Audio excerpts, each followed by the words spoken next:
I'm leaving the worst hotel I've ever stayed at in my life, but it was one of the best vacations I've ever had. I'm Naka, this is Japatonic, and today we're in Thailand, the country, the paradise for vacations. Today, we'll focus less on the tourist aspect and more on the cultural side I've observed so far. This country is truly crazy. It's the country I've wanted to visit the most for years, and honestly, it's exceeding all my expectations. They say that Thailand is a cheap country, and I've discovered something. On one hand, it's not cheap, but on the other hand, I realized it wasn't cheap, because they were ripping me off. And I had to learn that the hard way. Then I realized that I just happened to post something on Instagram about being in Thailand, and a travel agency that was following me sent me a message saying they could help me with something. I was thinking, what do I do? What do I do? And I replied to them. And of course, they solved my problem. Your guide in Thailand. In another video where I'll talk specifically about tourism, I'll give you more details, but basically they helped me save a lot of money. Because in this country, they want to rip off tourists no matter what. Well, rip off not in such a bad way, it's kind of a scam. Like, they want to overcharge you. Everything they want to overcharge you for. And it's a country where the culture of haggling is really strong, really noticeable, of wanting to charge more, but wanting to pay less, and then arguing about it. Honestly, since I haven't really adopted that culture, to be honest, it really stressed me out. But, well, in some cases, I had to make some price adjustments and things like that, but honestly, it's something I didn't like at all. What I really like about Thailand is the food. The food is amazing, it's all delicious. And the food is quite cheap, but it's really cheap if you eat street food, which is of the most questionable origin. But, well, let's see. It's still good, though. Now, it might upset your stomach, and yes, it can upset your stomach. I mean, it made me sick. I mean, going to the bathroom repeatedly. And yeah, it's kind of all bad. Because, I mean, eating at restaurants isn't expensive when everyone tells me that Thailand is cheap. I expect everything to be super cheap. And eating at restaurants isn't very expensive, but it's not cheap either. Eating on the street, at food stalls, is very cheap. You can eat for $1 or $2, and maybe it's not a super big portion, but it's good. Because it gives you room to try several things, and in that case you spend $3 and you get full, and you've already tried several things. When you realize something doesn't sit well with you, you say, tomorrow I'll eat at a restaurant. It costs more, but everything has its balance. It's cheap to eat on the street, but it's also risky. Another thing, I'm surprised by the amount of cannabis being sold throughout the country. I was in Bangkok, Pattaya, and now I'm in Phuket. Wherever you go, you're surrounded by weed shops everywhere. I mean, it's something that Thailand has numerous 24-hour 7-Eleven convenience stores that sell a wide variety of items. But there are many more cannabis shops than 7-Eleven. Let's see. It's a country where wherever you go to downtown or tourist areas, you'll find a lot. Cannabis shops, massage places, girl bars, obviously, restaurants, and some shopping malls.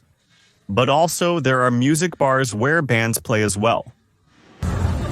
If there's something you really don't need to look for, it's cannabis shops, because cannabis shops basically come to you.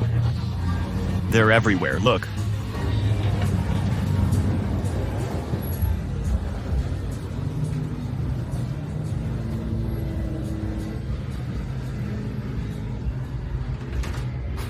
And nobody works there. But I noticed that it's very, very predetermined. That format of fun zone, a party zone. Or you go to the red light districts of Bangkok or Pattaya or around here, and it's all pretty similar. Between the cities, only small details change. In Bangkok, there are tuk-tuks, which are small carts. However, in Phuket, there are tuk-tuks, which are similar vehicles with a different name. I don't know, but they're a little bigger, just a bit, that's all. The tuk-tuk is a three-wheeled motorcycle-like vehicle, and the other one is already a small truck. In Pattaya, it was more common. A bigger truck, which is more for groups, not so private, and also, another thing is that the food is also super spicy. But look, I'm someone who couldn't tolerate spicy food much in recent years. I said, I have to travel around the world, and there's a lot of spicy food in the world, especially in Asia. After some self-training, I'm not struggling as much with Thailand's spiciness. That's a personal tip. But if you can learn to eat a little bit of spicy food little by little, it's a really good idea. I assure you it's worth the try because it opens up a whole world of food for you. If you don't have to avoid spicy food, it's good. Now the traffic is also chaos. It's something where, to cross the street, you have to know how to get in. For example, there's a lot of traffic here and therefore the cars have to stop and that gives us time to cross the street. But if the traffic were smoother, then you wouldn't know when to cross. What's the right timing to cross? Look at these little vans. Sometimes you have to raise your hand a little and say, "Excuse me, I'm going to cross," and well, that's how they let you pass. They told me. The services for girls you see, for instance, in red light districts. And there are many bars where the girls are waiting at the entrance. But from what I've been told, in most cases they're just bars. At the entrance, they put the prettiest girls to attract foreign customers. And sometimes you can arrange something more with the girl. But, look, for people who are looking for prostitution, for example, it's more common to go to nightclubs. There, it's like... it's a kid. The kids are singing softly. The kids are singing Despacito. Something I also noticed, for example, Thailand has a lot of poverty. You can really see the poverty in the country. And there are a lot of beggars on the street, especially in Bangkok. And I've noticed that many blind people in the street sit with a little speaker and sing, and they ask for money, alms with that. I found it really caught my attention, well, not just blind people. I also saw a girl in a wheelchair. Disabled people, who apparently don't receive much help from the government. And well, they sing on the street and get coins that way. And going back to the topic of the girls. For instance, there are numerous massage places. Some you can tell easily. When there are older ladies and they're dressed kind of like a regular normal nurse, they're traditional masseuses. I've heard there are happy ending massage parlors with younger, more suggestively dressed masseuses. Of course, that's what could be called a happy ending. Although it's something I'm not really sure about. Because when you walk by the massage places, you see there's a row of chairs for you to get a massage right there in plain sight. And I noticed some suspicious-looking places that seemed like they might offer happy endings. I've been informed there isn't a room in the back. They're usually booths with a curtain. So if you make any noise, the client next to you can hear it. But anyway, that's more or less what they made me understand now. How much does it cost? Well, for example, in non-tourist areas, in more humble areas where only Thai people go, it can cost about 1,000 baht more or less, which would be about $30. And if it's already in Bangkok, let's say, from those who are looking for tourists, well, they can cost between, well, let's see, converting it like this, just about $50 for a session, let's say. But they also offer all-night services, which can cost you about $100 maybe, or a little less than $100 maybe. Here, for example, it's full of bars with girls at the entrances waiting for customers, but in Bangkok, there was an area called Soi Kawi, I think. And there you would see girls who were half naked in plain sight, right out on the street. It really draws attention. It's a country where, I don't know, I have no idea when this started. But the level of investment and work for tourism is very high. Because, for example, if you open a McDonald's, you're not giving a country its identity. You're not going to say this is a country where people eat McDonald's. No. The thing here is that you see everyone is, by nature, an entrepreneur. They're not big chains. People say, I have to do this because it sells for tourism. And what's good about that is that it gives a lot of identity, and everything is created with a culture. I mean, Thailand has a lot of culture.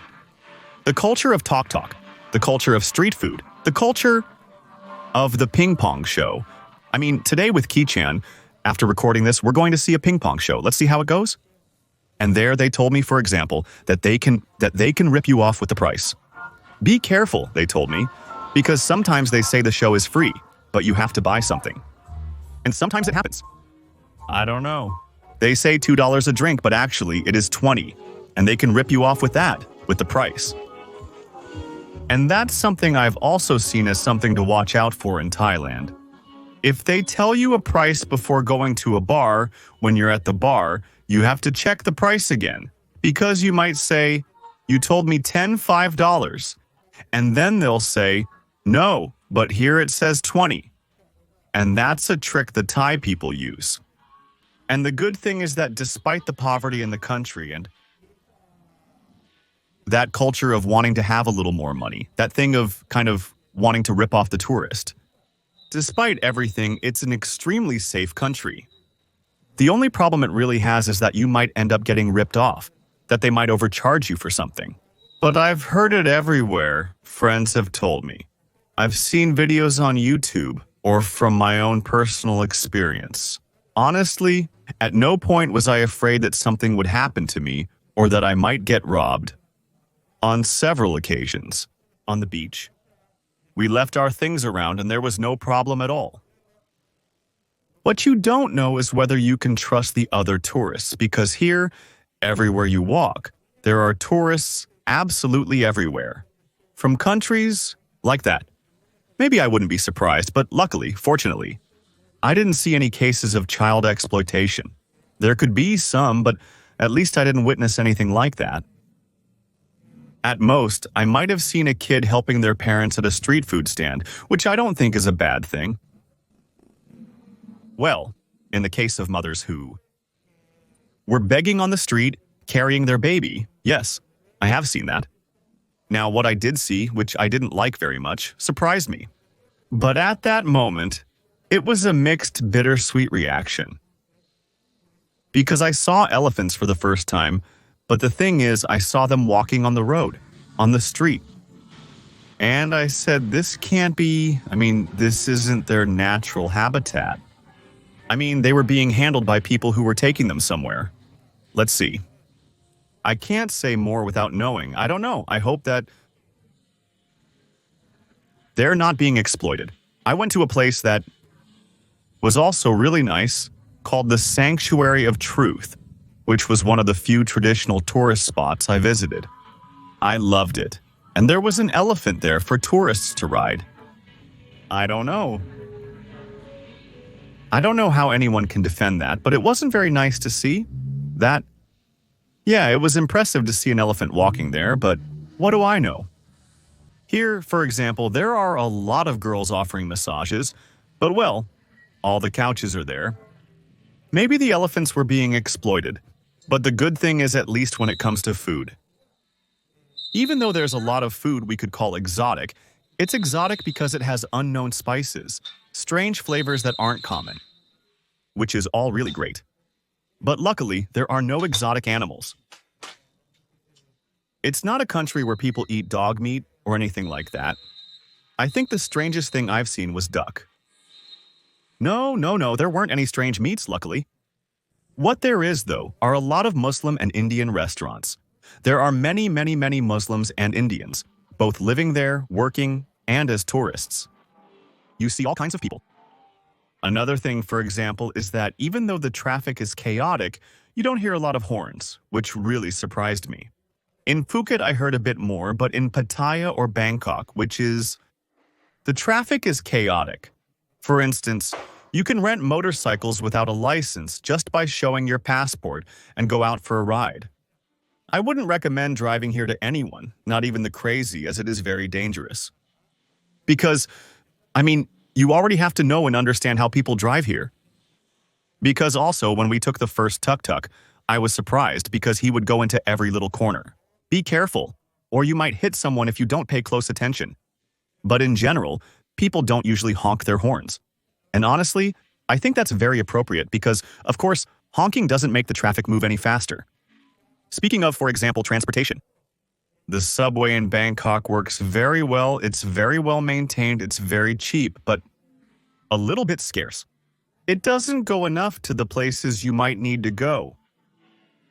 Actually, you don't really need to take a taxi much within the city, but to some places, just a little bit. What happens is that it's also a city in general. The country is very warm, very hot, very humid, and of course, walking and walking is like you say, I'm walking.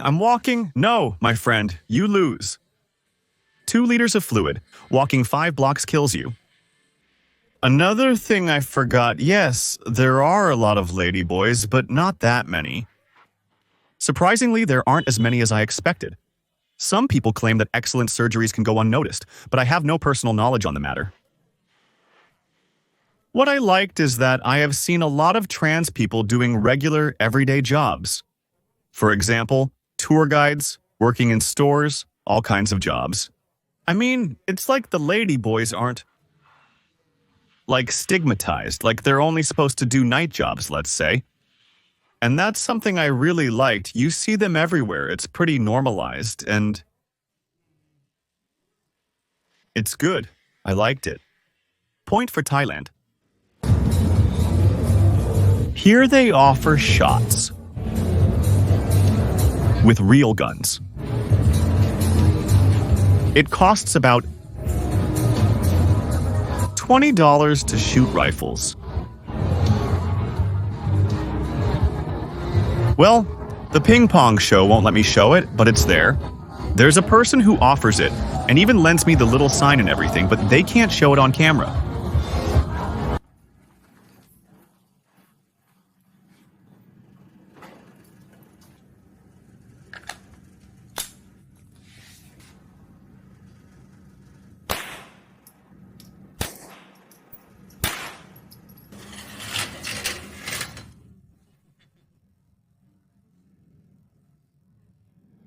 I just went shooting too, gun testing services. It's crazy.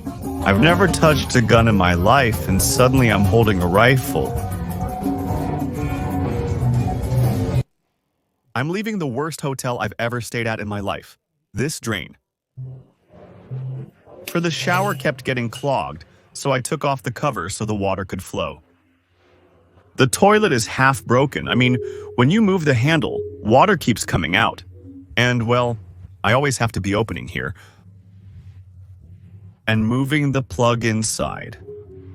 Amenities, 0. We brought that soap from the previous hotel. The lights here are not working. There's some natural light now, but at night, it's pitch black. Nothing. We put the suitcase here, and you couldn't see anything at all. The view, obviously nothing. There's no view. Just the neighbor across the street. The air conditioner is all dirty, full of mold.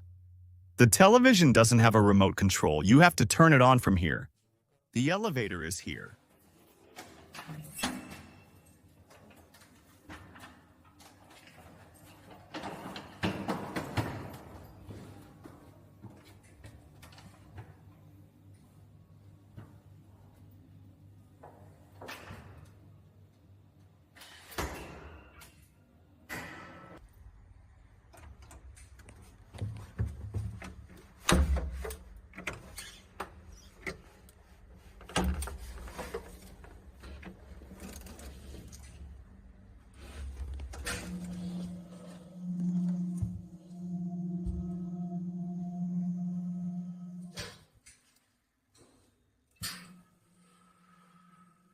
Another thing I liked most about Thailand is the identity. Why do I say that? Because for example, when I went to Taiwan and Korea, which are the only two countries in Asia I visited besides this one and Japan, Taiwan had too much Japanese influence. There were anime things everywhere. Anime on television products with anime characters. And the number of Japanese restaurants everywhere was incredible. I was greatly disappointed by Taiwanese food. There are many Japanese restaurants here, so I think the best food in Taiwan is likely Japanese. And Korea has quite a strong identity, but even so, it also has a lot of Japanese influence. Not as much as Taiwan to a lesser extent, but still with a lot of Japanese influence. I remember that at the hotel there was a channel that was anime 24 hours, for example. But, on the other hand, in Thailand you hardly notice anything. There's no Japanese influence. And that's what I really like, that everything is very unique. Well, I've also been told that Thai people are very proud of their own things. Very proud of their own culture, their country, their flag. They're very patriotic. And besides that, which I do think is true, I believe it's a very entrepreneurial country. It's a country of very, very, very entrepreneurial people. I mean, just like I said at the beginning, you don't see as much. You see the multinational chains like McDonald's, Starbucks, Burger King, and so on, but, well, they're not as common. Here, what sells is pad thai. Here, what sells is Thai food. That's what sold the most. And that's what's great, that it has that identity. Honestly, I'm leaving this country in love with it. And I'm going to come back. And next time, I'm going to call the people from Tuguya in Thailand from the start because I really recommend this country for a vacation. But from now on, whenever I have a friend or someone I know traveling to Thailand, I'm going to recommend that they use tours. Because if you don't book tours, you're going to get scammed, one way or another. So, yeah, that's the only bad thing. But anyway, I hope you found the video interesting. See you next time. Greetings to you, your family, your pet, and your annoying neighbor.